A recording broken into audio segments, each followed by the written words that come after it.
Judul: Pembalasan Dendam Seorang Istri. Si Dazar Pelich. Zunggu, apa ini bisa disebut sarapan? Dan hentikan membaca brosur supermarket murahan itu. Bima Prakoso membanting meja dengan keras sambil berteriak. Istrinya, Sari Wulandari, hanya menelan kata-kata pedas itu dalam diam, sambil tangannya sibuk menghitung harga diskon telur di brosur. Beberapa hari kemudian, Bima membawa seorang wanita simpanan ke rumah mereka. Kita cerai saja. Aku mau memulai hidup baru dengan dia. Oh, ya? Baguslah kalau begitu. Sari tersenyum sambil mengeluarkan dokumen dan pena. Bima tidak tahu, sejak saat itu, hidupnya akan hancur sehancur-hancurnya. Mulai dari sini, pembalasan dendam yang akan meremukkan hidup seorang pria secara perlahan dimulai, dan di akhir cerita, sebuah pembebasan sejati dan cinta baru menanti. Jangan sampai Anda melewatkan akhir yang mengejutkan ini. Kisah malam ini dimulai sekarang. Sari Wulandari sudah sibuk merajut di ruang tamu sejak pagi buta. Dengan benang wol yang dibelinya musim hujan tahun lalu, ia membuatkan sweater untuk suaminya. Sambil merajut helai demi helai dengan penuh ketelitian, ia berpikir, musim hujan kali ini, sepertinya tidak perlu beli baju baru. Mas, sarapan sudah siap. Sari membereskan rajutannya dan memanggil suaminya. Bima keluar dari kamar tidur, duduk di meja makan sambil menggerutu. Merajut lagi, setiap hari kerjaanmu cuma itu. Benang wol sisa tahun lalu masih banyak, Mas. Sayang kalau dibuang. Jawab Sari sambil menata meja makan. Hanya ada telur ceplok, sambal terasi, dan sayur sup sisa kemarin yang dihangatkan. Menunya cuma ini? Cuma ini? Bima mengambil sendok sambil mengerutkan kening. Semua orang juga hidup begini, makan saja. Aku benar-benar bisa gila. Suamimu ini kerja keras di kantor, dan lauknya cuma begini? Brak. Bima memukul meja dengan telapak tangannya. Amarah membuncah di dada Sari, tapi ia menahannya, mengingat 20 tahun lebih kebersamaan mereka. Ia merasa telah melewati masa-masa sulit bersama pria ini, dan tidak bisa begitu saja membuang semua kenangan itu. Iya, maafkan aku. Akhir-akhir ini kondisi ekonomi sedang sulit, jadi aku pikir kita harus berhemat. Kudengar perusahaanmu juga tidak sebagus dulu. Cih, sok tahu kamu soal perusahaanku. Baguslah kamu sadar. Enak ya, kamu di rumah santai menghabiskan uang hasil kerja kerasku? Suara Bima semakin meninggi. Sari merasakan amarah yang membakar, tapi ia sudah terbiasa dengan rentetan kata-kata suaminya itu, dan memilih untuk diam. Kenapa Mas bicaranya begitu lagi? Lagi? Lagi katamu? Memangnya aku yang mulai? Kamu yang cuma jadi ibu rumah tangga tapi menyiapkan sarapan seadanya seperti ini yang membuatku marah? Bima mendesah kasar, lalu menusuk-nusuk telur ceplok dengan garpunya. Lihat istri orang lain. Anak-anak terurus baik, suami diperhatikan, penampilan juga terjaga. Kamu, apa yang bisa kamu lakukan dengan benar? Muka kusam, baju itu saja bertahun-tahun, aku malu jalan sama kamu. Sari, seolah sudah kebal dengan kata-kata tajam Bima, bangkit dalam diam, pergi ke dapur, dan mengambil brosur supermarket yang didapatnya kemarin.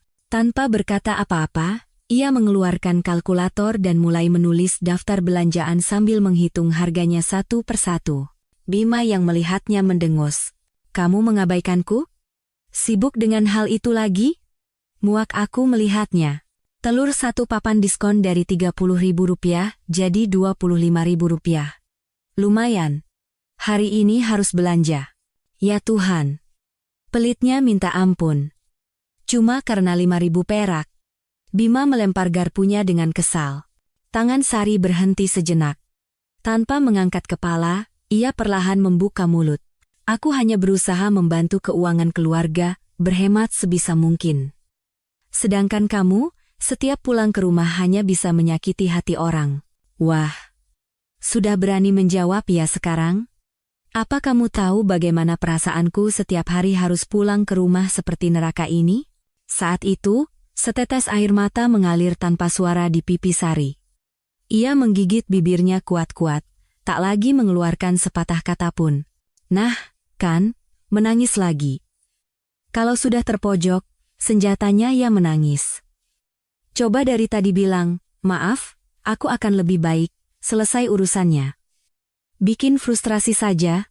Bima menghela napas kesal untuk terakhir kalinya, lalu bangkit dan pergi meninggalkan meja makan. Setelah suara pintu ditutup terdengar, barulah Sari terduduk lemas di kursi. Ia mencoba menyeka air matanya, tapi kedua pipinya sudah basah. Ia bergumam dalam hati, apakah ini rumah tangga yang aku impikan? Pukul 9 malam, di sebuah bar di pusat kota Jakarta. Setelah pulang kerja, Bima duduk berhadapan dengan Rania sambil minum bir. Rania, dengan kaki disilangkan, gaun mini tanpa lengan, dan jari-jari lentik, menuangkan bir untuknya. Loh, Mas, ada masalah? Kok mukanya kusut? Tanya Rania sambil menyuapkan camilan. Biasa. Kalau ingat rumah, rasanya stres setengah mati. Malas pulang. Lihat mukanya saja sudah bikin naik darah. Bima menenggak birnya dalam sekali teguk. Memangnya kenapa? Rania mengangkat gelasnya, sedikit memiringkan kepala. Sekarang sudah tidak ada harapan. Badannya makin gemuk, kalau duduk di sebelahnya bau keringat, bikin sesak napas. Kulitnya kusam, rambut lepek, bajunya melar semua. Wah, parah juga ya. Kok bisa sih orang membiarkan dirinya seperti itu? Rania tersenyum sinis sambil menenggak birnya. Tapi kamu beda, Rania. Cantik, badan bagus, pakaianmu juga modis. Puji Bima sambil menatap tangan Rania. Mas Bima bisa saja. Rania tersipu. Tapi Mas, sampai kapan kita harus bertemu diam-diam seperti ini? Rania bersandar manja pada Bima. Sialan. Rasanya ingin kuceraikan saja dia. Oh ya, Mas berani? Keren. Wajah Rania tampak penuh harap. Sedang kupikirkan. Hidupku terlalu berharga untuk dijalani seperti ini. Aku harus meremajakan diri bersamamu. Malam itu, mereka berdua minum hingga larut sambil terus menjelek-jelekkan Sari. Beberapa hari kemudian, Kamis pukul 3 sore. Sari sedang menyelesaikan rajutannya di ruang tamu sambil memikirkan menu makan malam. Ia sedang berpikir bagaimana caranya membuat lauk lezat dari bahan-bahan sisa di kulkas. Tiba-tiba terdengar suara pintu depan terbuka. Bima pulang jauh lebih awal dari biasanya. Loh, Mas, tumben pulang cepat? Kata Sari sambil meletakkan jarum rajutnya. Namun, di belakang Bima, seorang wanita ikut masuk. Itu Rania, mengenakan mantel mahal, riasan wajah glamor, dan tatanan rambut yang rapi. Ia tampak jauh lebih muda dari Sari. Wajah Sari seketika mengeras. Ia terpaku, lalu bangkit dari duduknya. Siapa ini? Suaranya rendah, tapi getaran di hatinya terasa. Kita perlu bicara. Duduklah. Ini penting. Kata Bima dengan nada kesal. Bima menjatuhkan dirinya di sofa ruang tamu. Wanita itu mengikutinya dan duduk dengan hati-hati di sebelahnya. Rania tidak berani menatap mata Sari, hanya menunduk dengan bibir terkatup rapat. Tak ada raut penyesalan di wajahnya, malah terkesan dingin seolah sedang mengamati situasi. Sari, seakan berusaha menenangkan kepalanya yang pusing, memejamkan mata sejenak, lalu duduk dengan hati-hati di kursi seberang. Ujung jarinya gemetar, tapi ia berusaha menjaga ekspresinya tetap tenang. Kita cerai.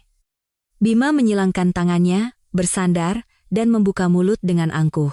Apa maksudmu? Tanya Sari dengan nada tak percaya.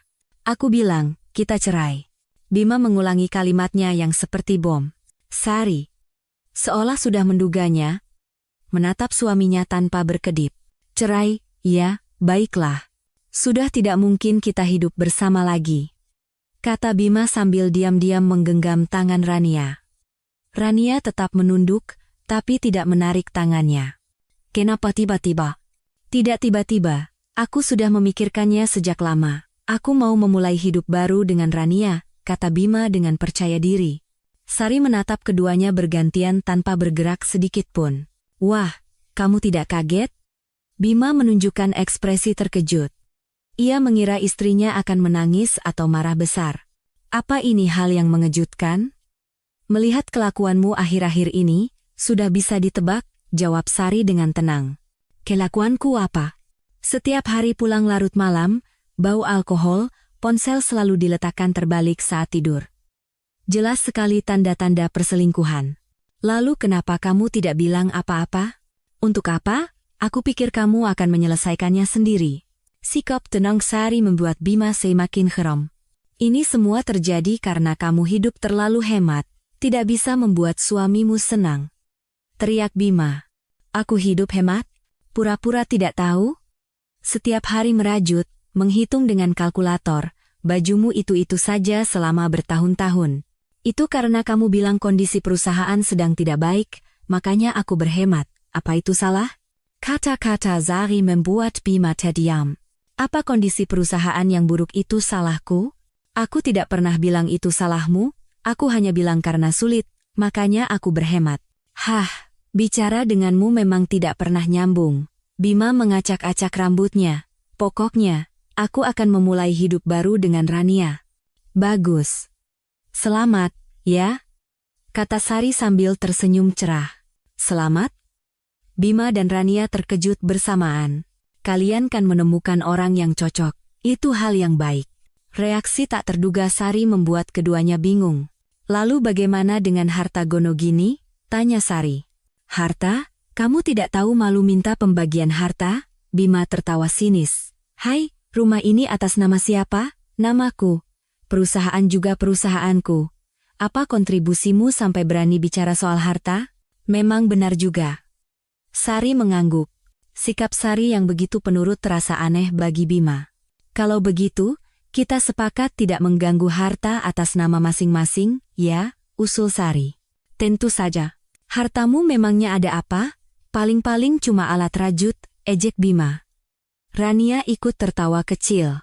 Baiklah, kita sepakat begitu dan bercerai secara baik-baik, jawab Sari dengan tenang. Aku sudah bawa suratnya hari ini. Bima mengeluarkan dokumen dari tasnya. Oh, sudah disiapkan rupanya. Tentu saja. Harus disiapkan dari awal biar prosesnya lancar, kata Bima bangga. Sari menerima surat itu dan membacanya perlahan. Tidak ada pembagian harta. Tidak ada tunjangan. Masing-masing tidak mencampuri aset pribadi. Semua syarat yang diinginkan suaminya tercantum di sana. Sudah ditulis dengan baik. Tentu, aku minta pengacara yang membuatnya, kata Bima puas. Aku tinggal tanda tangan di sini, kan? Sari mengeluarkan pena dari laci. Kamu benar-benar mau tanda tangan? Bima memastikan untuk terakhir kalinya. Tentu saja. Aku juga sudah muak. Sari menandatangani surat itu dengan mantap. Saat itu, senyum aneh tersungging di bibir Sari. Ekspresinya seolah menunjukkan bahwa momen yang telah lama ditunggunya akhirnya tiba. Sekarang kita bukan siapa-siapa lagi. Ya, bukan siapa-siapa. Jawab Bima canggung. Ada perasaan hampa yang aneh. Kalau begitu, aku akan berkemas dan pergi. Kata Sari sambil berdiri. Kamu punya tempat tujuan? Tanya Bima, seolah khawatir. Punya atau tidak, apa urusanmu? Kita sudah bukan siapa-siapa lagi, Pak Bima. Apa katamu? Pokoknya, semoga Pak Bima juga bahagia ke depannya. Sari menunjukkan ekspresi seolah tulus mendoakan. Iya. Bima menunduk entah kenapa. Saat Sari masuk ke kamar tidur, keheningan aneh menyelimuti ruang tamu. Mas, rasanya kok terlalu mudah, ya? Bisik Rania. Iya, aneh sekali. Bima mengangguk. Biasanya wanita akan menangis dan mengamuk, makanya. Tapi dia tenang sekali. Keduanya tidak bisa menghilangkan perasaan janggal itu.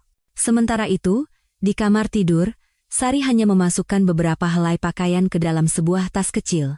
Meninggalkan barang-barang yang dikumpulkannya selama lebih dari 20 tahun, ia berkemas dengan hati yang ringan. Berdiri di depan cermin dan menatap bayangannya, Sari tersenyum sekali lagi. Momen di mana hidupnya yang sebenarnya akhirnya dimulai. 3 hari setelah menandatangani surat cerai, Sari sedang menunggu temannya, Dewi Lestari, di sebuah kafe di kawasan elit Jakarta Selatan. Sambil memandang jalanan yang sibuk di luar jendela, Sari memainkan surat cerai di dalam tasnya.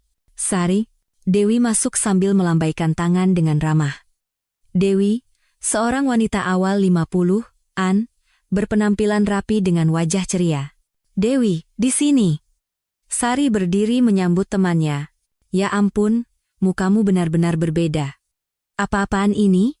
Bisa-bisanya kamu jadi secerah ini setelah cerai? Kata Dewi sambil mengamati Sari dari atas ke bawah. Entahlah. Aku juga tidak tahu. Sari tertawa sambil duduk. Serius, selama ini seberapa stres hidupmu sampai bisa terlihat sebagus ini setelah cerai? Mungkin begitu. Tentu saja, kalau kamu terus hidup dengan bajingan itu, kamu bisa mati karena sakit hati, kata Dewi sambil melihat menu. Jangan bicara terlalu kasar. Ini bukan kasar, tapi jujur, selama ini kamu sudah sering mengeluh padaku. Bilang suamimu tidak menghargaimu, marah-marah kalau bicara soal uang. Selalu begitu, kan? Dewi memesan americano. Apa aku sering itu mengeluh?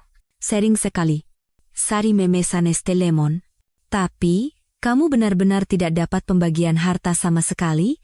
Tanya Dewi dengan suara pelan. Iya, tidak sama sekali. Kamu gila? Kamu sudah hidup bersamanya lebih dari 20 tahun. Apa kontribusiku sampai harus minta pembagian harta? Kata Sari enteng.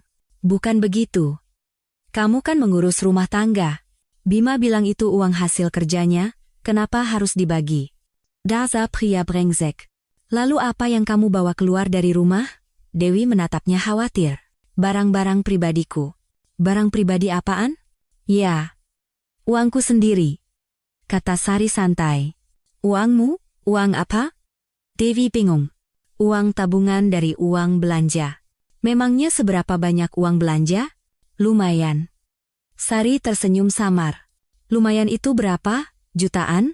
Puluhan juta? Desak Dewi. Lebih dari itu. Berapa? Sekitar 15 miliar rupiah. Kata Sari dengan suara kecil. Dewi yang sedang menyeruput americanonya sampai tersedak. Apa? 15 miliar? Iya. Jangan bercanda. Aku tidak bercanda. Kata Sari dengan wajah serius. Gila kamu. Dari mana datangnya uang 15 miliar? Aku sedikit berinvestasi. Investasi? Mata Dewi membulat. Iya. Sejak 25 tahun yang lalu. Saham, dan sedikit kripto. Sejak 25 tahun lalu? Awalnya aku mulai dengan uang belanja 1 juta rupiah per bulan, ternyata untung, Sari menjelaskan dengan tenang. Jadi kamu terus melakukannya sampai sekarang? Iya. Setiap bulan aku menabung sedikit dari sisa uang belanja untuk diinvestasikan. Bima tidak tahu? Tentu saja tidak. Kalau dia tahu, pasti sudah diambil semua untuk bisnisnya. Dewi mengangguk. Benar.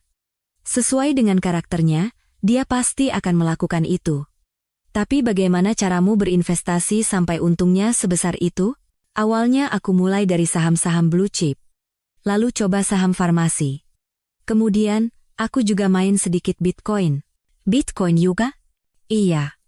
Waktu pandemi kemarin untungnya besar sekali. Sari tersenyum. Ya ampun. Jadi Bima tidak tahu sama sekali sampai akhir? Tentu tidak. Dia kan tidak pernah peduli padaku. Mungkin dia pikir aku di rumah hanya merajut saja. Ini benar-benar luar biasa. Dikira hanya merajut, ternyata mengumpulkan 15 miliar, puji Dewi. Makanya, waktu cerai aku setuju untuk tidak ada pembagian harta. Kalau ada pembagian harta, justru aku yang rugi. Dia pasti berpikir kamu tidak punya apa-apa untuk dibagi. Bisa-bisa uang hasil investasiku dirampas semua. Justru itu.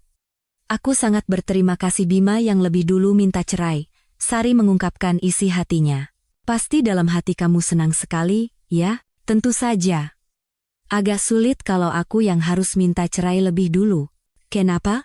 Bagaimanapun, kami sudah hidup bersama 25 tahun.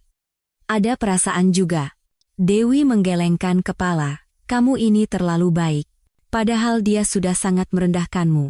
Memang benar. Tapi sudahlah, semua sudah berakhir. Pasti lega sekali, ya? Iya, sekarang aku bisa hidup sesuka hatiku. Sari menatap keluar jendela. Aku jadi iri.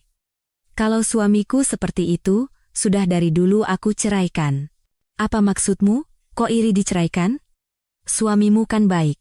Tetap saja kadang membosankan. Rutinitasnya itu-itu saja. Dewi menghela napas. Cobalah buat perubahan sepertiku. Mulai sesuatu yang baru. Sari mengangkat cangkir kopinya sambil tersenyum. Saat itu adalah awal dari kehidupannya sendiri yang telah tertekan selama 20 tahun. Keesokan harinya, Sari datang ke kantor pusat sebuah bank besar di kawasan SCBD, Jakarta. Setelah perceraian, ia berencana untuk menata kembali asetnya, membuka rekening baru, dan memeriksa portofolio investasinya. Diantar ke lounge VIP, Sari merasa hatinya jauh lebih ringan. Baik, Ibu. Mohon tunggu sebentar. Petugas kami akan segera melayani Anda. Setelah diantar oleh staf, Sari duduk di sofa yang nyaman. Memandang hiruk-pikuk jalanan Jakarta dari jendela, ia dipenuhi harapan akan kehidupan barunya. Sari, sebuah suara dari samping membuatnya terkejut dan menoleh. Seorang pria rapi berjas menatapnya dengan ekspresi tidak percaya. Mas Arya. Sari bangkit dengan canggung. Arya Wirawan adalah seniornya di Fakultas Ekonomi, 2 tahun di atasnya. Dan, ia adalah cinta pertama Sari. Benar, ini kamu? Ya ampun, kebetulan sekali kita bertemu di sini. Arya mendekat dengan wajah haru. Mas Arya, kerja di sini? Tanya Sari, masih sedikit gugup. Aku baru saja selesai konsultasi dengan klien. Kamu sendiri, kenapa ada di lounge VIP ini? Arya melihat sekeliling dengan heran. Saya juga ada urusan, Mas. Di lounge VIP? Wah, Sari kita sudah sukses, ya. Mata Arya memancarkan kebanggaan. Bukan begitu, Mas. Mas Arya kerja di sini? Bukan, aku konsultan manajemen aset eksternal. Aku memberikan konsultasi untuk nasabah VIP bank ini. Arya memberikan kartu namanya. Wah, hebat sekali. Sari menerima kartu nama itu. Tertulis Arya Wirawan, Private Banking Specialist. Ngomong-ngomong, kamu, bagaimana pernikahanmu? Tanya Arya hati-hati. Ekspresi Sari seketika menjadi muram. Saya baru saja bercerai, Mas. Oh, begitu? Maaf, aku tidak bermaksud. Arya tampak salah tingkah. Tidak apa-apa, justru ini hal yang baik. Hal yang baik? Selama 25 tahun, hidup saya sangat sulit. Suara Sari melembut. Wajah Arya menunjukkan simpati. Ia teringat sosok Sari yang ceria dan polos di masa kuliah. Tapi sekarang kamu terlihat baik-baik saja. Ya, sekarang saya akhirnya bebas. Sari tersenyum getir. Bagaimana kalau kita minum kopi? Kalau ada waktu, tawar Arya. Saya sedang menunggu giliran konsultasi. Jadi, biar aku bicara dengan petugasnya. Arya mendekati seorang staf, berbicara beberapa patah kata, lalu kembali, aku sudah atur. Kita punya waktu sekitar 1 jam. Yuk, minum kopi dulu. Duduk di kafe lantai 1 bank itu, ada ketegangan aneh di antara mereka. Meski sudah 30 tahun tidak bertemu, mereka bisa saling mengenali dalam sekejap. Sudah lama sekali, ya. Berapa tahun kita tidak bertemu? 30 tahun, Mas. Jawab Sari. 30 tahun. Cepat sekali waktu berlalu. Kata Arya dengan nada sentimental. Mas Arya, sudah menikah? Tanya Sari hati-hati. Sudah. Tapi 10 tahun yang lalu aku juga bercerai. Oh, sekarang aku hidup sendiri. Jawab Arya tenang. Keheningan sejenak menyelimuti mereka. Kenangan masa kuliah kembali menyeruak. Apa kamu masih ingat? Kenapa kita putus waktu itu? Arya membuka percakapan lebih dulu. Jantung Sari mulai berdebar. Tentu saja ingat. Bagaimana mungkin saya bisa lupa? Suara Arya menghesi. Orang tua Mas tidak setuju dengan saya, kan? Karena latar belakang keluarga kita berbeda. Bodoh sekali aku waktu itu. Arya menunjukkan ekspresi penyesalan. Mau bagaimana lagi, Mas? Dulu, perkataan orang tua itu mutlak, kata Sari seolah mengerti. Setelah dipikir-pikir, aku merasa sangat bodoh. Maafkan aku, seharusnya aku lebih berani. Itu sudah berlalu, Mas. Tidak apa-apa. Sari melambaikan tangannya. Tapi kamu, kenapa sampai bercerai? Tanya Arya dengan tatapan khawatir. Suami saya sangat merendahkan saya. Dia bilang saya pelit, menyuruh saya merawat diri. Suara Sari bergetar, menahan emosi yang terpendam. Dia bilang begitu padamu? Wajah Arya mengeras. Dia juga berselingkuh. Pada akhirnya, dia membawa wanita itu ke rumah dan meminta cerai. Benar-benar bajingan gila. Arya mengepalkan tangannya. Tidak apa-apa, semua sudah berakhir. Justru aku berterima kasih padanya. Berterima kasih, berkat dia, aku bisa bebas. Sari mencoba tersenyum cerah, tapi matanya berkaca-kaca. Arya dengan hati-hati memberikan sapu tangannya. Terima kasih, kata Sari sambil menyeka sudut matanya. Jadi, sekarang apa rencanamu? Belum tahu, Mas. Untuk sekarang, aku hanya ingin hidup bebas. Apa kamu tidak berpikir untuk balas dendam? Tanya Arya setengah bercanda. Seketika, sorot mata Sari menjadi dingin. Balas dendam? Suamimu sudah membuatmu menderita selama 25 tahun. Apa tidak merasa tidak adil kalau dibiarkan begitu saja? Sebenarnya, aku pernah memikirkannya, kata Sari sambil mengepalkan tangannya. Oh ya? Bagaimana caranya? Mungkin dengan merebut hal yang paling berharga baginya. Apa itu? Uang. Baginya, uang adalah yang terpenting. Suara Sari menjadi dingin. Arya menunjukkan ekspresi tertarik. Pria memang harus punya kemampuan, ya. Apa kamu sudah punya cara yang spesifik? Belum. Belum terpikir sampai sejauh itu. Sari menggela napas. Arya berpikir sejenak, lalu membuka mulut. Mau aku bantu? Zonggu, Mas? Aku sudah bekerja di dunia keuangan selama 15 tahun. Aku sudah sering melihat kasus seperti ini. Kasus seperti apa? Pengusaha serakah yang hancur karena salah berinvestasi. Mata Arya memancarkan kilatan aneh. Jadi, bisa balas dendam dengan cara seperti itu? Sangat mungkin. Ngomong-ngomong, apa pekerjaan mantan suamimu? Dia pemilik perusahaan distribusi kecil. Skala perusahaannya sangat kecil. Karyawannya hanya sekitar 10 orang. Kudengar akhir-akhir ini manajemennya sedang sulit. Kesulitan manajemen? Sempurna. Sempurna? Kalau manajemennya sulit, dia akan semakin haus uang. Saat itulah, kalau ada tawaran investasi dengan keuntungan tinggi, telinganya akan langsung terbuka lebar. Arya tampak menyusun rencana. Memangnya ada investasi seperti itu? Tentu ada. Masalahnya, sebagian besar berisiko tinggi. Risiko tinggi? Bisa mendapatkan keuntungan besar, tapi kalau gagal, bisa kehilangan segalanya. Arya tersenyum penuh arti. Jadi, dia bisa kehilangan segalanya? Mata Sari berbinar. Benar. Jika dia membuat keputusan yang salah, bukan hanya perusahaannya, tapi seluruh aset pribadinya bisa ludes. Tapi, itu tidak ilegal, kan? Sari khawatir. Kita hanya memberikan informasi. Keputusan untuk berinvestasi ada di tangannya. Kita kan tidak mengambil keuntungan dari itu. Arya menenangkannya. Bagaimana menurutmu? Mau coba? Tanya Arya serius. Sari ragu sejenak, lalu mengangguk. Baik. Ayo kita coba. Aku juga merasa tidak adil kalau hanya diam saja.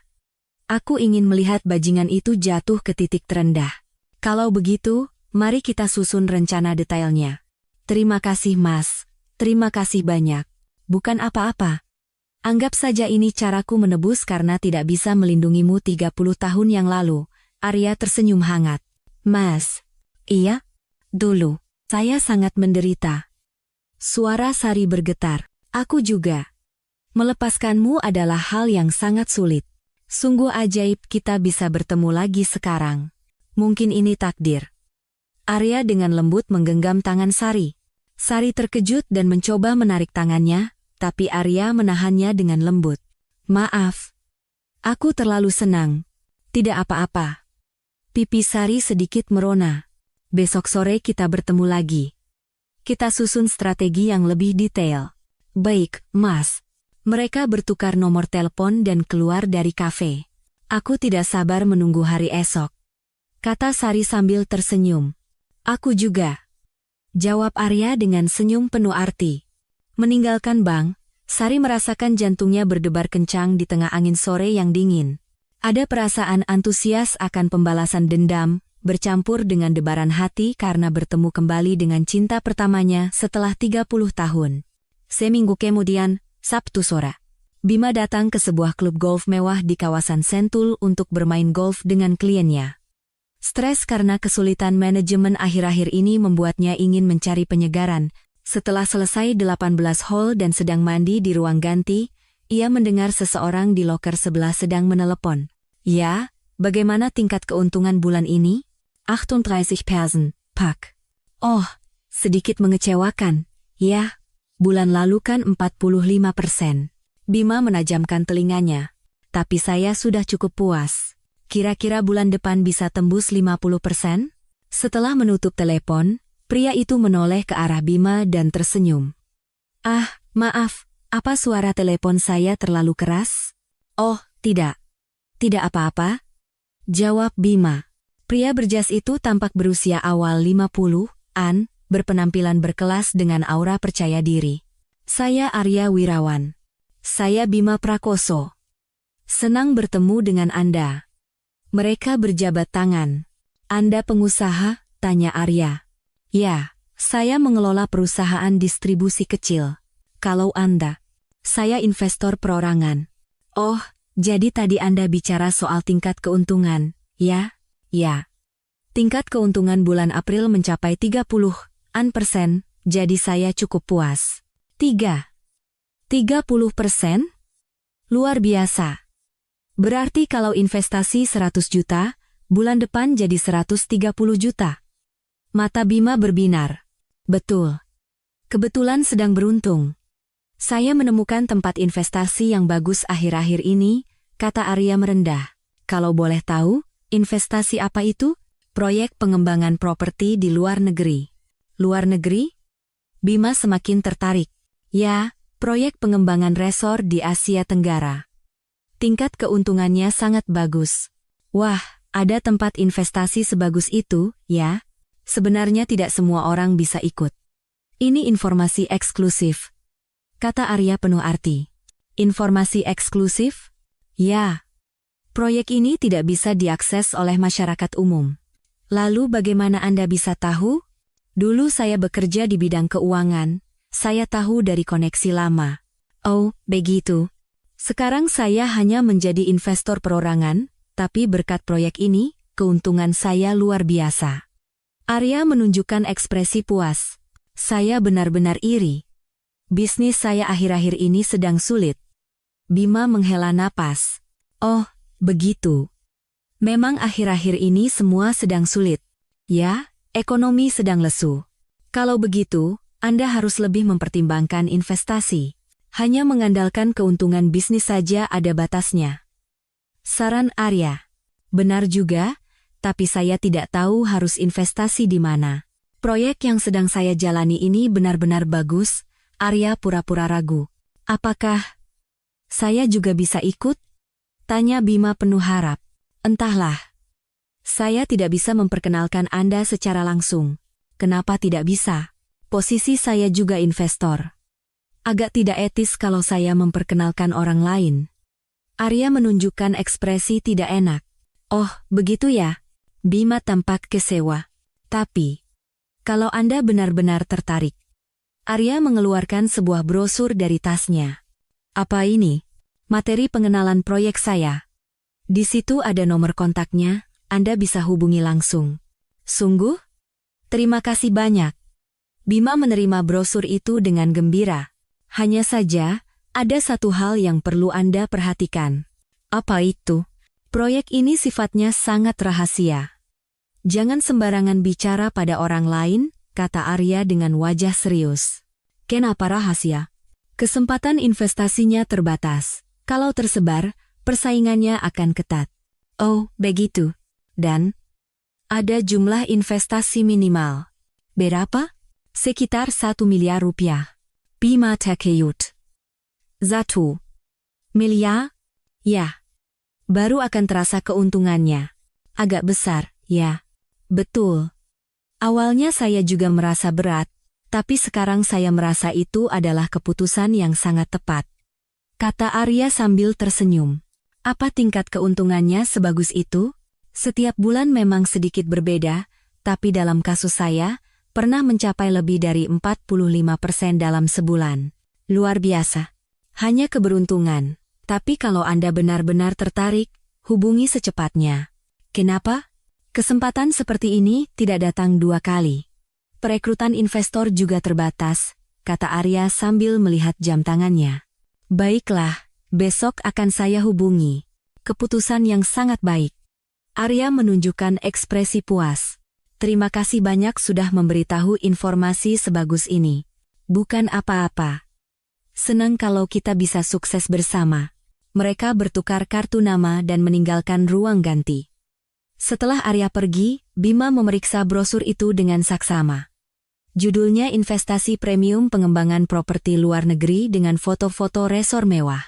Keuntungan bulanan 30%. Gumam Bima. Kapan lagi ada kesempatan seperti ini? Nafsu Bima untuk berinvestasi semakin besar. Ini terlihat seperti kesempatan emas untuk menyelesaikan masalah keuangan perusahaannya dan menambah kekayaan pribadinya. Malam itu, Bima bertemu Rania dan menceritakan hal ini. Rania, tadi aku bertemu orang hebat di lapangan golf. Siapa, Mas? Rania menunjukkan minat. Seorang ahli investasi. Tingkat keuntungan bulanannya lebih dari 30%. 30%? Sungguh. Iya, dia bilang investasi properti di luar negeri. Bima menjelaskan dengan antusias. Keuntungannya sebagus itu? Katanya pernah lebih dari 40% juga. Wah, luar biasa. Mata Rania berbinar. Benar, kan? Aku juga kaget. Jadi, Mas mau investasi? Masih ragu. Butuh uang yang cukup besar. Bima menunjukkan brosurnya. Berapa? Minimal 1 miliar. 1 miliar. Tidak sedikit, ya? Kata Rania sambil memeriksa brosur. Aku harus pakai dana perusahaan, agak berisiko. Tapi kalau keuntungannya 30% sebulan, patut dicobakan? Di zaman sekarang, di mana lagi ada kesempatan seperti itu? Rania menghasut Bima. Benar juga. Orang itu memberitahumu karena Mas Bima adalah orang yang bisa mengakses informasi kelas atas, kan? Masuk akal juga. Bima semakin yakin. Aku percaya sama Mas. Insting Mas kan bagus. Kata-kata Rania membuat Bima semakin percaya diri. Baiklah, ayo kita coba. Hidup ini cuma sekali. Oke, ayo kita lakukan. Demi masa depan kita yang bahagia. Rania menunjukkan ekspresi puas. Saat Bima pergi ke toilet, Rania yang duduk sendirian melihat kembali brosur itu. Kemudian, senyum aneh tersungging di bibirnya. Kena kau. Akhirnya dimulai juga. Gumam Rania dengan suara kecil. Senyum itu menunjukkan kepuasan seolah momen yang telah lama ditunggunya akhirnya tiba. Kilas balik, sebenarnya, awal dari kisah ini adalah 6 bulan yang lalu, saat Sari masih belum bercerai dengan Bima. Sari sedang merajut di ruang tamu sambil menonton sinetron. Bima, seperti biasa, belum pulang, dan tidak memberi kabar. Akhir-akhir ini, suaminya memang semakin sering pulang larut, tapi Sari tidak pernah bertanya. Ting, tong. Bel pintu berbunyi. Sari melihat jam, sudah lewat pukul 9 malam. Siapa? Sari memeriksa interkom, tapi layarnya tidak jelas. Siapa? Ya. Permisi. Apa benar ini kediaman Bapak Bima Prakoso? Suara seorang wanita muda. Iya, benar. Anda siapa? Ada yang ingin saya bicarakan sebentar. Malam-malam begini? Urusan apa? Ya? Sari menunjukkan kewaspadaan. Ini masalah yang sangat penting. Mengenai Pak Bima. Suara wanita itu terdengar mendesak. Sari ragu sejenak. Urusan suaminya? Jangan-jangan ada kecelakaan. Tunggu sebentar. Sari membuka pintu. Seorang wanita berusia akhir 30-an berdiri di sana. Pakaiannya rapi dan ia memakai riasan, sangat berbeda dengan Sari. Selamat malam. Saya Rania. Wanita itu memberi salam dengan sopan. Rania? Saya tidak pernah dengar. Apa hubungan Anda dengan suami saya? Tanya Sari dingin. Itu agak sulit untuk saya jelaskan secara langsung. Rania tampak ragu. Kalau begitu, silakan pulang. Saya tidak bisa mempersilakan orang yang tidak saya kenal masuk ke rumah malam-malam begini. Sari hendak menutup pintu. Tunggu. Pak Bima. Sedang menjalin hubungan dengan saya? Kata Rania cepat. Tangan Sari berhenti. Apa katamu? Maaf saya datang tiba-tiba seperti ini. Apa maksudnya menjalin hubungan? Suara Sari berubah menjadi dingin. Rania menunduk. Artinya, kami berpacaran. Tapi saya datang ke sini karena ada hal yang sangat penting untuk disampaikan.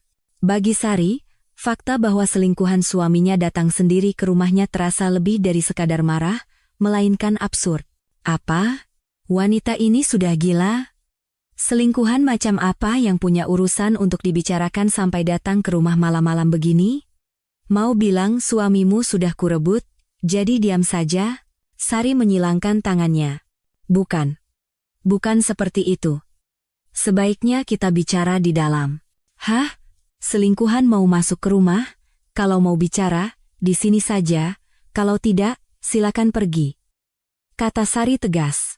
Rania ragu sejenak, lalu mengeluarkan sebuah amplop dari tasnya. Kalau begitu, saya titip ini. Surat? Ya. Semua yang ingin saya katakan tertulis di sini. Rania menyerahkan surat itu pada Sari. Untuk apa? Saya terima ini. Sari menarik tangannya. Saya mohon. Tolong dibaca. Wanita ini main-main, ya? Kalau begitu, saya letakkan di sini. Rania meletakkan surat itu di depan pintu. Bawa pergi, teriak Sari. Anda akan menyesal jika tidak membacanya. Kata Rania penuh arti. Menyesal apa? Semuanya tertulis di surat itu. Rania berbalik. Tunggu, hai, panggil Sari, tapi Rania sudah menuruni tangga. Sari menatap surat yang tergeletak di depan pintu, amplop putih dengan tulisan rapi, untuk Ibu Sari Wulandari. Sari mengambil surat itu. Ia memainkannya sejenak, tapi akhirnya rasa penasarannya menang. Ia masuk ke dalam rumah dan merobek amplop itu. Di dalamnya ada surat yang ditulis tangan dengan rapi. Kepada Ibu Sari Wulandari, maaf telah datang secara tiba-tiba. Nama saya Rania, dan saya memiliki hubungan khusus dengan Pak Bima. Mungkin Ibu sudah tahu, tapi akhir-akhir ini suami Ibu menghabiskan banyak waktu dengan saya. Namun, alasan saya menulis surat ini bukan karena itu. Surat itu cukup panjang. Setelah membacanya, Sari duduk termenung untuk waktu yang lama. Perselingkuhan suaminya sudah ia duga, tapi ia tidak pernah menyangka ada latar belakang yang begitu mengejutkan. Keesokan harinya, Sari menelepon Rania. Halo, apa benar ini dengan Mbak Rania? Saya Sari. Oh, Ibu? Terima kasih sudah menelepon. Suara Rania terdengar lega. Saya sudah baca suratnya. Bagaimana? Jujur, saya tidak percaya. Apa itu semua benar? Tanya Sari hati-hati. Semuanya benar, Bu. Kalau begitu, mari kita bertemu dan bicara. Kapan bisa? Besok sore bagaimana? Baik. Di mana? Di kafe dekat sini saja. Nanti saya kirim lokasinya lewat pesan. Baiklah. Setelah menutup telepon, Sari merasa campur aduk. Selingkuhan suaminya ternyata adalah wanita yang mendekatinya untuk balas dendam. Situasinya lebih rumit dari yang ia duga. Besok aku harus bertemu dan mendengar ceritanya lebih detail, gumam Sari sambil membaca ulang surat itu. Apakah semua yang dikatakan Rania benar? Dan apa yang harus ia lakukan? Berbagai pikiran berkecamuk di kepalanya. Keesokan harinya pukul 3 sore, di sebuah kafe yang tenang di dekat stasiun MRT. Sari duduk di sudut, menunggu Rania. Semalam ia tidak bisa tidur nyenyak setelah membaca surat itu. Maaf, saya sedikit terlambat. Rania masuk dan memberi salam. Berbeda dari kemarin, pakaiannya lebih kasual, tapi tetap terlihat lebih glamor daripada Sari. Tidak apa-apa, Saya juga baru sampai. Sari menunjuk kursi di seberangnya. Mereka memesan kopi dalam diam, lalu keheningan canggung menyelimuti. Saya tidak tahu harus mulai dari mana. Rania membuka percakapan. Apa yang tertulis di surat itu benar? Termasuk soal balas dendam? Tanya Sari langsung.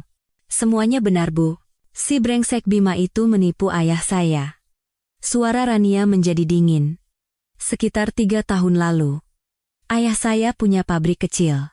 Bima datang sebagai pemilik perusahaan distribusi, menawarkan kontrak pasokan besar, lalu meminta uang jaminan. Sari mendengarkan dengan wajah serius. Awalnya jumlahnya kecil, tapi lama-lama dia minta lebih banyak.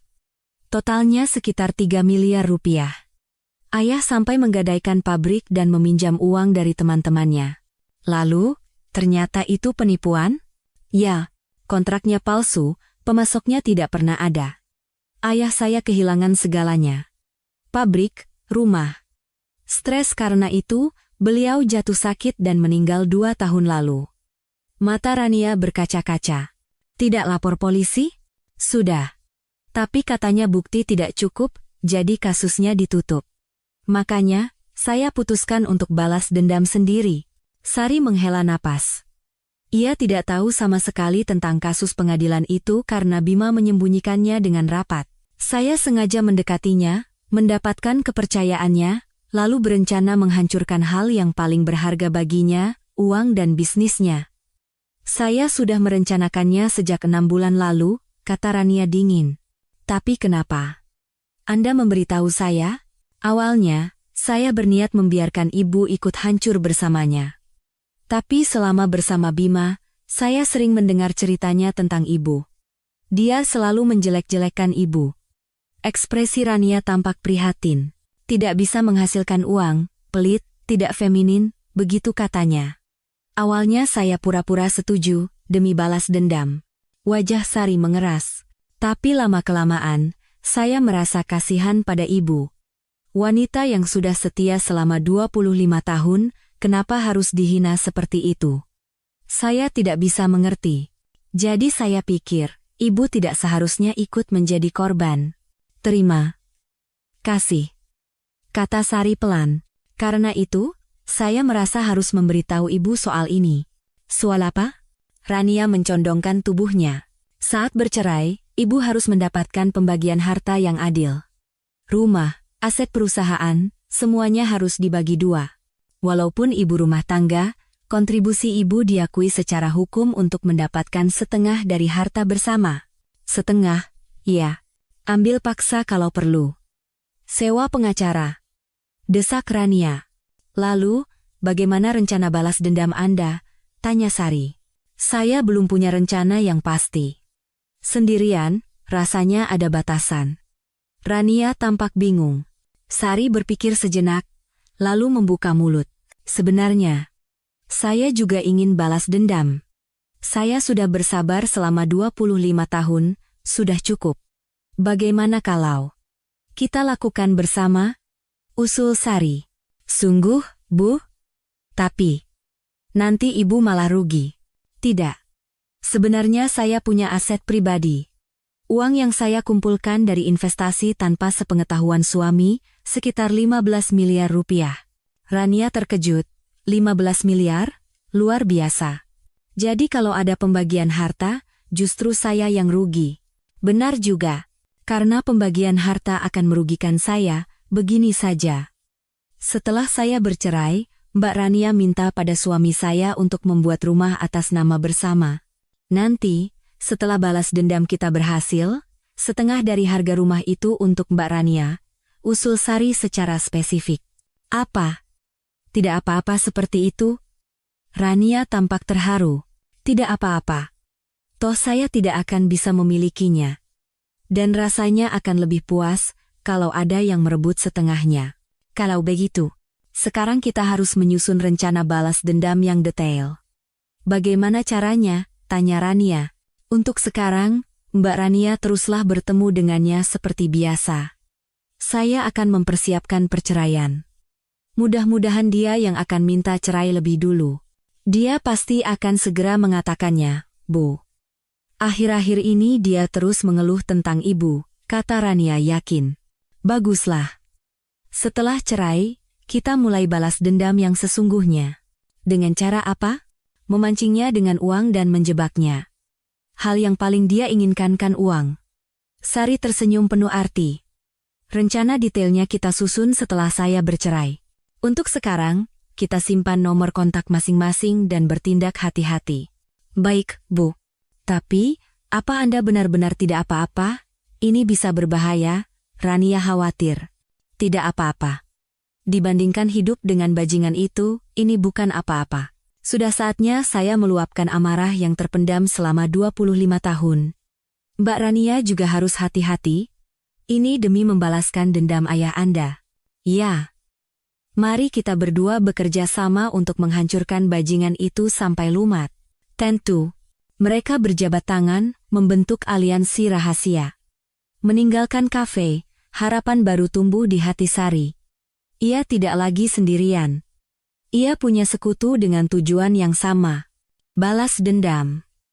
Sari bergumam dengan senyum dingin di bibirnya. Amarah yang telah dipendamnya selama 25 tahun kini siap meledak. Kembali ke masa sekarang. Seminggu setelah perceraian, di sebuah lounge hotel di Jakarta. Sari sedang menunggu Rania dan Arya sambil menatap keluar jendela. Waktunya untuk memulai pembalasan dendam yang sesungguhnya telah tiba. Sari, Arya datang lebih dulu. Mas, terima kasih sudah datang. Tentu saja. Ngomong-ngomong, siapa orang yang akan datang bersamamu? Dia akan segera datang. Orang yang sangat penting. Tak lama kemudian, Rania masuk. Sari melambaikan tangan. Selamat siang. Sapa Rania sopan. Mbak Rania, ini Mas Arya yang saya ceritakan. Selamat siang, saya Arya. Arya memberikan kartu namanya. Saya Rania. Mohon bantuannya. Setelah ketiganya duduk, Sari membuka percakapan. Mas, saya akan jelaskan sedikit tentang Mbak Rania. Ya, silakan. Mbak Rania. Sebenarnya adalah selingkuhan mantan suami saya. Arya tampak terkejut. Selingkuhan? Ya, tapi dia mendekatinya untuk tujuan balas dendam. Sari menjelaskan kisah Rania secara detail, termasuk bagaimana ayahnya ditipu oleh Bima hingga bangkrut dan meninggal karena sakit. Wah, ada kejadian seperti itu. Arya mengangguk dengan wajah serius. Jadi, kami berdua memutuskan untuk balas dendam bersama. Menarik. Lalu, apa rencana spesifik kalian? Tanya Arya. Rencana yang Mas Arya katakan tempo hari. Kita akan melaksanakannya dengan bantuan Mbak Rania. Bagaimana? Mbak Rania akan mendorongnya dari samping untuk berinvestasi. Rania mengangguk. Bagus. Sari. Aku punya ide yang lebih konkret. Biar ku jelaskan pada Rania. Arya mencondongkan tubuhnya. Proyek ini sebenarnya adalah investasi bodong. Awalnya mereka akan memberikan keuntungan tinggi untuk membuat investor percaya diri. Lalu, mereka akan mendorong investasi yang lebih besar, dan pada akhirnya, semua uang akan hilang. Jadi, sengaja menjebaknya dalam penipuan, ya? Sari memastikan. Betul. Tapi karena aku tidak menjualnya secara langsung, aku tidak punya tanggung jawab hukum. Sempurna. Masalahnya adalah waktu. Kapan dan berapa banyak kita akan membuatnya berinvestasi? Arya menunjuk pada inti masalah. Bima adalah orang yang serakah. Begitu dia merasakan keuntungannya, dia pasti akan menginvestasikan uang yang lebih besar. Rania menganalisis karakter Bima. Jadi, tahap pertama kita biarkan dia investasi sekitar 1 miliar, kita tunjukkan keuntungannya. Lalu di tahap kedua atau ketiga kita dorong dia untuk menaruh uang yang lebih besar. Sari merangkum. Benar. Di tahap berikutnya, kita harus membuatnya mempertaruhkan tidak hanya dana perusahaan, tapi juga seluruh aset pribadinya. Arya menjelaskan secara rinci. Tapi bagaimana caranya dia bisa mendapatkan uang sebanyak itu? Tanya Rania. Kita buat dia mengambil pinjaman, menggadaikan rumah dan aset perusahaannya. Lalu bagaimana kita tahu kapan para penipu itu akan kabur? Tanya Rania. Kita akan bergerak setelah Bima mempertaruhkan seluruh hartanya. Saat itulah kita akan melaporkan bukti penipuan ini ke pihak berwenang, jawab Arya. Karena itu, peran Mbak Rania sangat penting. Tekan Sari. Mbak Rania harus terus mendorong Bima untuk berinvestasi dan memberitahu kami saat dia sudah mempertaruhkan segalanya. Sepertinya saya bisa melakukannya. Bima sangat mendengarkan perkataan saya. Kata Rania percaya diri. Kalau begitu, mari kita tentukan jadwalnya. Usul Sari. Tahap pertama sudah dimulai, jadi sekitar 1 bulan lagi kita tunjukkan keuntungan pertamanya. Arya menyusun rencana. Lalu berapa lama sampai ke tahap kedua? Sekitar 2-3 bulan. Berarti awal tahun depan semuanya akan selesai. Sari menghitung. Betul. Saat itu, Bima akan bangkrut total, kata Arya yakin. Baiklah. Rencana balas dendam kita yang sempurna sudah selesai. Sari menunjukkan ekspresi puas. Pasti berhasil. Kata Arya percaya diri. Kita akan menghancurkan bajingan yang sudah merendahkanku selama 25 tahun dan menghancurkan ayah Mbak Rania. Suara Sari terdengar dingin. Ayah, sebentar lagi putrimu akan membalaskan dendamu. Gumam Rania menatap langit. Ketiganya saling menatap dan tersenyum rahasia. Momen di mana rencana balas dendam yang sempurna dimulai. 2 bulan kemudian, Bima sedang melihat buku tabungannya di kantor sambil tertawa lebar. Investasi pertamanya sebesar 1 miliar rupiah telah kembali menjadi 1,7 miliar rupiah hanya dalam 2 bulan. Rania, ini benar-benar luar biasa. Bima menelepon Rania. Ada apa, Mas? Kok senang sekali? Rania pura-pura tidak tahu. Uang hasil investasinya sudah masuk. Untung 700 juta. Benarkah? Selamat, ya. Rania pura-pura gembira. Sekarang aku yakin. Kesempatan seperti ini tidak akan datang 2 kali. Jadi, mau investasi lagi? Tentu saja. Kali ini aku berpikir untuk menaruh jumlah yang lebih besar. Suara Bima penuh dengan keserakahan. Berapa? Sekitar 10 miliar. Hidup ini pertaruhan. 10 miliar? Dari mana uang sebanyak itu? Rania pura-pura kaget. Dana operasional perusahaan dan sisanya pinjam dari bank. Pokoknya semua atau tidak sama sekali. Pinjam dari bank? Tidak berbahaya? Apa yang berbahaya? 2 bulan saja untungnya 70%. Bodoh kalau melewatkan kesempatan ini, kata Bima yakin. Benar juga, sih, kata Mas. Justru aneh kalau tidak pinjam sekarang. Benar, Rania. Sekaranglah kesempatannya. Kalau terlambat, investasinya bisa ditutup. Keesokan harinya, Bima pergi ke bank untuk mengajukan pinjaman. Pak, jumlah pinjamannya cukup besar. Kata petugas bank sambil melihat dokumen. Saya akan jaminkan semua yang saya bisa. Kalau dengan jaminan, memang memungkinkan, tapi tidak apa-apa. Saya punya tempat investasi yang pasti, kata Bima percaya diri.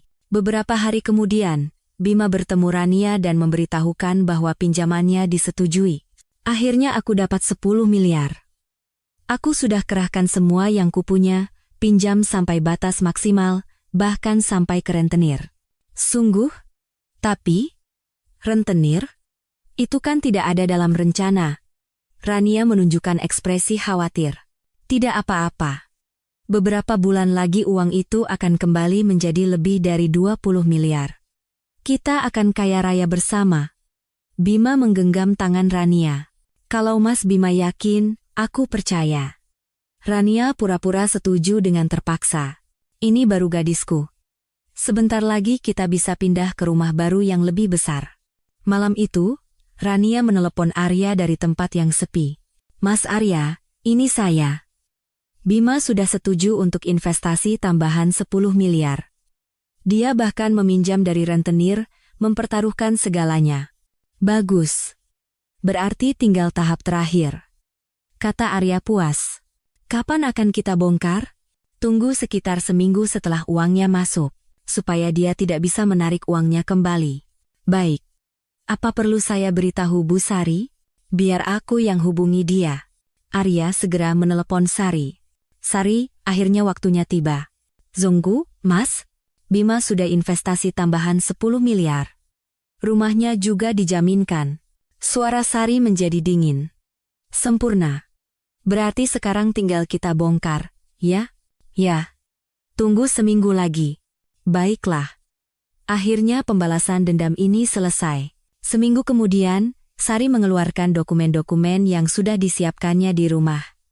Itu adalah bukti-bukti yang diberikan Arya untuk membuktikan bahwa proyek investasi itu palsu. Sekarang dimulai. Sari mengakses situs web Otoritas Jasa Keuangan, OJK. Di kolom pengaduan anonim, ia mulai menulis laporan secara detail. Pengaduan penipuan investasi terkait proyek pengembangan properti luar negeri. Nama proyek: pengembangan resor premium luar negeri. Modus penipuan: kontrak palsu, perusahaan pengembang fiktif. Sari melampirkan semua bukti yang diberikan Arya: kontrak palsu, data tingkat keuntungan yang dimanipulasi, informasi perusahaan pengembang fiktif. Saat menekan tombol kirim, senyum dingin tersungging di bibir Sari. Keesokan paginya, ponsel Bima berdering keras. Halo, dengan Bapak Bima Prakoso? Ya, benar. Kami dari Otoritas Jasa Keuangan.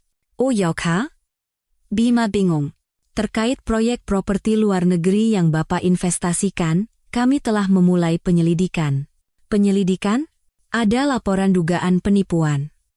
Kami telah meneruskan kasus ini ke pihak kepolisian untuk diusut. Mohon kesediaannya untuk memberikan keterangan sebagai korban. Setelah menutup telepon, Bima buru-buru menelepon perusahaan investasi itu. Halo, bagaimana status investasi saya? Kami juga sedang pusing, Pak. Kami tidak menyangka proyek pengembangan luar negeri yang kami tawarkan ternyata penipuan. Mohon maaf, saat ini semua transaksi dibekukan. Dibekukan? Ada penyelidikan dari pihak berwenang, jadi semua rekening dibekukan. Lalu uang saya? Untuk saat ini, sulit untuk dikembalikan, Pak. Bima menjatuhkan ponselnya. Apa-apaan ini? Malam itu, berita tentang kasus ini muncul di televisi. Sindikat penipuan berkedok investasi properti luar negeri dengan skema Ponzi berhasil dibongkar. Kerugian diperkirakan mencapai ratusan miliar rupiah. Bima duduk di depan televisi dengan tatapan kosong. Beberapa minggu kemudian, telepon datang dari bank. Pak Bima, ini baru bulan pertama pinjaman Anda, tapi cicilannya sudah menunggak. Mohon segera dilunasi. Maaf, saat ini saya. Kalau begitu, kami terpaksa akan memulai proses penyitaan aset yang Anda jaminkan. Jangan bilang akan dilelang. Kalau cicilan bulan pertama saja sudah tidak bisa dibayar, kami tidak punya pilihan lain, Pak. Kepala Bima terasa kosong. Malam itu, ia menelepon Rania. Rania. Mas Bima? Kenapa? Suaramu aneh. Kita bangkrut. Apa? Investasi kita ternyata penipuan. 10 miliar ludes semua. Rania pura-pura syok. Tidak mungkin. Benar. Rumah akan dilelang. Utangku menumpuk. Suara Bima bergetar. Lalu bagaimana nasib kita? Aku tidak tahu. Aku benar-benar tidak tahu. Bima mendesah. Sebulan kemudian, rumah Bima dilelang. Perusahaannya tutup, dan ia tidak bisa membayar gaji karyawannya yang tertunggak. Dengan utang 10 miliar rupiah, Bima kehilangan segalanya. Tahap pertama dari pembalasan dendam yang sempurna telah selesai. 2 bulan kemudian, di sebuah kamar kos kumuh di daerah Manggarai, Bima menyeduh mie instan sambil memandangi kamarnya yang sempit, tidak lebih dari 3 kali 3 meter. Kamar kos dengan uang sewa 500.000 per bulan. Inilah tempat tinggal barunya. Sialan, umpat Bima sambil mengaduk mie-nya. Ponselnya berbunyi. Pesan dari Rania. Bima, sekarang waktunya aku mengatakan yang sebenarnya. Aku putri dari Suryo Jinarto.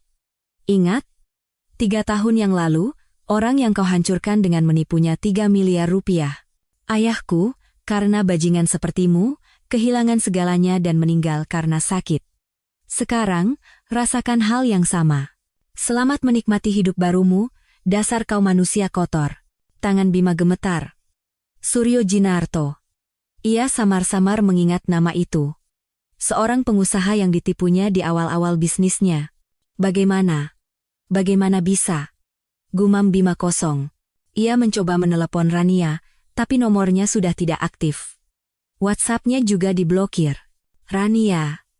Bima melempar ponselnya. Seminggu kemudian, Bima mulai bekerja paruh waktu shift malam di sebuah minimarket.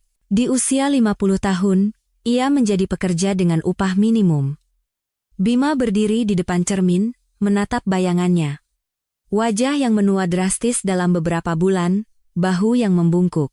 Persis seperti penampilan yang dulu ia hina sebagai pelit dan menyedihkan pada Sari. Jadi seperti ini aku sekarang. Bima tersenyum pahit. Sebulan kemudian, Bima memberanikan diri menelepon Sari. Halo, suara Sari terdengar.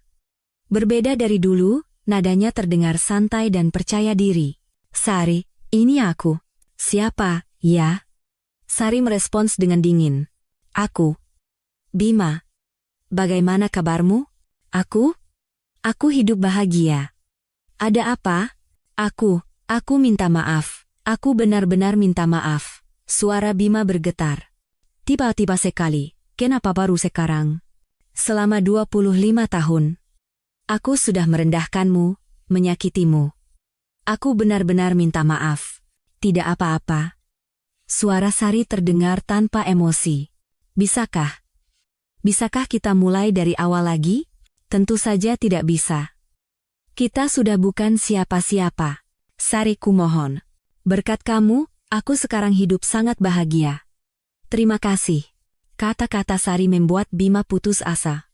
Kalau begitu, bisakah kita bertemu sekali saja? Untuk apa? Aku hanya ingin meminta maaf dengan benar. Keheningan sejenak. Baiklah. Aku akan menemuimu untuk terakhir kalinya. Keesokan harinya, di sebuah kafe di Jakarta Selatan. Bima duduk dengan pakaian lusuh dan penampilan menyedihkan. Sari masuk. Penampilannya benar-benar berbeda. Pakaian berkelas, tatanan rambut rapi, ekspresi penuh percaya diri. Sari. Bima berdiri menyambutnya. Duduk. Kata Sari dingin. Memerintah seperti pada anjing, lalu duduk di seberangnya. Kamu banyak berubah. Iya. Aku sedang menikmati masa keemasan dalam 25 tahun terakhir. Aku juga banyak berubah, kan? Bima tersenyum getir. Iya, banyak berubah. Kamu ingat kata-katamu dulu padaku? Kamu bilang aku pelit dan menyedihkan. Bima menunduk. Maaf, penampilanmu sekarang persis seperti itu. Benar-benar terlihat pelit dan menyedihkan. Kata-kata dingin Sari membuat Bima semakin terpojok. Sari. Kumohon, maafkan aku. Maaf? Orang yang selama 25 tahun merendahkanku, berselingkuh, dan mengusirku dengan tangan kosong saat bercerai, sekarang datang meminta maaf? Aku benar-benar salah. Bima menangis. Jangan menangis. Menjijikkan. Dasar menyedihkan. Sari berdecak lidah dengan pandangan meremehkan. Aku sekarang tidak punya apa-apa lagi. Rumah, uang, perusahaan, semuanya hilang. Bisakah kamu membantuku untuk memulai lagi? Pinta Bima dengan putus asa. Sari tersenyum kecil. Bima, apa yang bisa kubantu? Aku kan hanya wanita yang pelit dan menyedihkan. Sari, kamu ingat kata-katamu? Kamu bilang tidak bisa hidup dengan wanita sepertiku. Benar. Memang benar kamu tidak bisa hidup dengan wanita sepertiku. Makanya kita bercerai. Sari berdiri. Jangan hubungi aku lagi. Aku sedang menjalani hidup baru. Sari, kumohon. Teriak Bima, tapi Sari pergi tanpa menoleh. Bima tetap di sana sendirian, menundukkan kepala. Pandangan orang-orang di sekitarnya terasa menusuk, tapi ia tidak punya tenaga untuk peduli. Malam itu, Bima minum sendirian di kamar kosnya. Inikah hidupku? Gumamnya sambil menenggak gelas minumannya. Lampu-lampu neon di luar jendela tampak kabur. Dulu, ia pikir ia adalah tokoh utama di dunia yang gemerlap itu. Sekarang, semuanya lenyap seperti mimpi. Kehancuran Bima yang menyedihkan telah sempurna. 1 tahun kemudian, di sebuah resor mewah di Bali, Sari sedang menikmati wine di teras yang menghadap ke laut, memandang matahari terbenam. Di sebelahnya, Arya duduk menemaninya. Indah sekali, kata Arya memandang matahari yang tenggelam di cakrawala. Iya. Kalau melihat pemandangan ini sendirian, pasti akan terasa kurang. Sari menatap Arya sambil tersenyum. Siapa yang sangka kita akan bersama seperti ini? 30 tahun yang lalu, tidak pernah terbayangkan, kata Sari sambil memutar gelas wine-nya. Kalau dulu tidak ada penolakan dari orang tua, kira-kira bagaimana, ya? Tanya Arya dengan nada menyesal. Entahlah. Tapi aku lebih suka sekarang. Kenapa? Dulu kita tidak tahu apa-apa. Apa itu hidup, apa itu cinta? Kata Sari tenang. Benar. Sekarang kita saling mengenal dengan baik sebelum memilih. Arya mengangguk. Angin berhembus, memainkan rambut Sari. Arya dengan sigap merapikannya dengan tangannya. Terima kasih. Bukan apa-apa. Mereka berpegangan tangan secara alami. Seorang pelayan mendekat dengan sopan.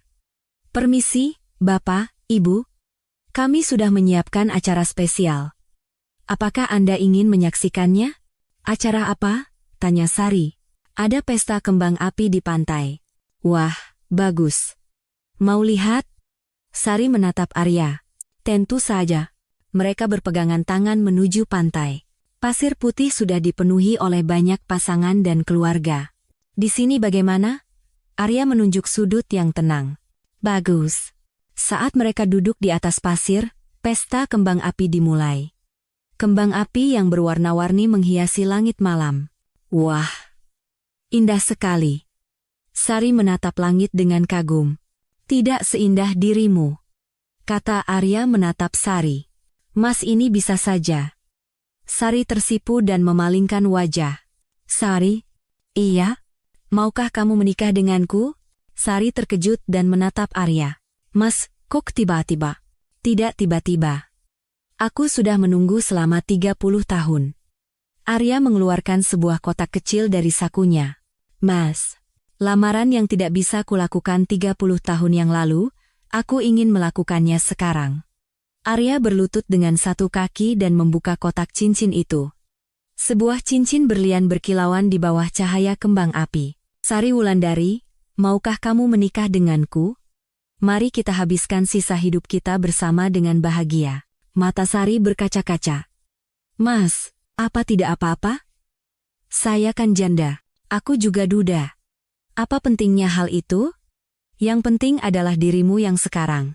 Tapi, Sari, jawab aku. Pinta Arya dengan tatapan memohon. Sari menyeka air matanya dan mengangguk. Iya. Aku mau. Arya tersenyum cerah, berdiri, dan memeluk Sari. Terima kasih banyak. Orang-orang di sekitar bertepuk tangan dan memberi selamat. Arya memasangkan cincin di jari Sari. Cantik. Tidak secantik dirimu. Mereka tertawa dan berpelukan. Di langit, kembang api yang megah masih terus meledak. Aku bahagia, Mas. Aku juga. Waktu 25 tahun yang kuhabiskan dengan bersabar tidak sia-sia. Kenapa? Karena ada waktu itu, kebahagiaan saat ini jadi terasa lebih berharga, kata Sari sambil bersandar di pelukan Arya. Benar. Semua hal terjadi karena suatu alasan. Sepertinya begitu. Ombak memecah di bibir pantai, menciptakan buih putih. Setelah kembang api selesai, bintang-bintang mulai bermunculan. Mas, ingin tinggal di mana? Di mana saja, asalkan kamu suka. Aku suka tempat yang bisa melihat laut. Kalau begitu, bagaimana kalau di Bali ini? Usul Arya. Sungguh? Iya. Kita mulai hidup baru di sini. Aku mau.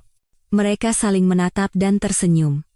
Angin laut meniup gaun Sari dengan lembut, seolah menghapus semua luka masa lalu.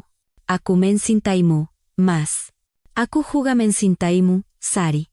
Mereka berciuman dalam. Cahaya bintang seolah memberkati mereka, bersinar semakin terang. Cinta sejati yang ditemukan di usia pertengahan 50-an.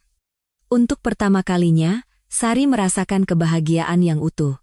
Tidak perlu lagi menjaga perasaan orang lain atau bersabar. Kebebasan sejati untuk hidup bersama orang yang dicintai.